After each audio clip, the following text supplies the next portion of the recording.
সকলের তরে সকলে আমরা, প্রত্যেকে আমরা, পরের তরে। এই মানবিক স্লোগানকে সামনে রেখে মাদারীপুরের ডাসারে অসহায় প্রতিবন্ধীদের মাঝে হুইল চেয়ার বিতরণ করেছে বীর মুক্তিযোদ্ধা সৈয়দ আব্দুল মতিন ফাউন্ডেশন। বিস্তারিত দেখুন আশরাফুর রহমান হাকিমের প্রতিবেদনে। সোমবার বিকেলে উপজেলার গোপালপুর ইউনিয়নের পূর্ব পোয়ালী গ্রামে ফাউন্ডেশনের প্রতিষ্ঠাতা প্রবাসী আলী আবদুল্লাহ রানা নিজ বাড়িতে এ বিতরণী অনুষ্ঠান অনুষ্ঠিত হয়। অনুষ্ঠানে প্রধান উদ্যোক্তা হিসেবে উপস্থিত ছিলেন প্রতিষ্ঠাতা সৈয়দ আলী আবদুল্লাহ রানা। এছাড়াও উপস্থিত ছিলেন সৈয়দ আল মাহমুদ, মোহাম্মদ ইসমাইল হাওলাদার, কাজী কাজল, সৈয়দ শাহিন, মোহাম্মদ মির্জা এবং সৈয়দ জহিরুল সহ আরও অনেকে। বক্তারা বলেন, সমাজের অসহায় এবং প্রতিবন্ধী মানুষের পাশে দাঁড়ানো একটি মহৎ কাজ। এই উদ্যোগ প্রতিবন্ধীদের চলাচল সহজ করবে এবং তাদের জীবনমান উন্নতিতে সহায়ক হবে। ফাউন্ডেশনের প্রতিষ্ঠাতা জানান, ভবিষ্যতেও এ ধরনের মানবিক কার্যক্রম অব্যাহত থাকবে।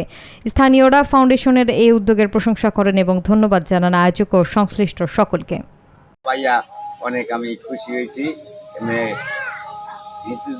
ফাউন্ডেশন নাম তো করে পড়ছি না, আমি অনেক খুশি হয়েছি। আমি চেয়ারটা না থাকলে আমার মনে করেন যে চলাই সংসারে অনেক কষ্ট হয়ে যেত। চেয়ারটা আমরা পাই অনেক খুশি হয়েছি। আল্লাহ রহমত একজনই আরও আল্লাহ দিতে পারে। আমরা অনেক খুশি হয়েছি চেয়ারটা পাইয়া, আমাকে খুব উপকার হয়েছে।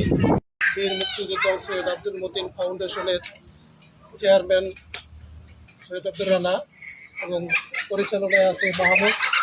এটা দীর্ঘদিন যাবতেই চলছে এই জায়গায় এবং গরিব অসহায়ের মাঝে অনেক কিছুই টাকা পয়সা অনেক কিছুই বিতরণ করেন এবং আজকে হুইল চেয়ার বিতরণ করছেন এবং আরও ভবিষ্যতে করবেন, আরও সামনে যাতে আরও ভালোভাবে করতে পারে।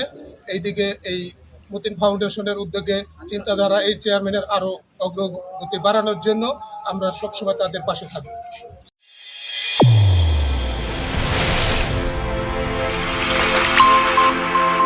চ্যানেল A1 হৃদয়ের স্পন্দন।